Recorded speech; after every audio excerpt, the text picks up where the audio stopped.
As a former chef, of course, in the busy kitchen, I'm used to all these timers on the shelves, busy doing service and the prep during the day. So the RackTimer function not only fixes the issue with a lot of timers around the kitchen, where you get a timer for each rack in the oven. What we've also developed is a function that will help you cooking, so it understands time lost when the door is open to take out product. We have cook time correction functioning as well, and you can use both the probe and the timer for each rack. So the progress bar will come to the end, and the oven will start sounding off the alarm.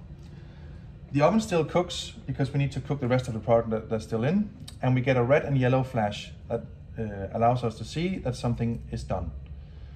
The timer still counts because if the oven is not opened at the exact time that it's done, we need to know how far the cooking has gone.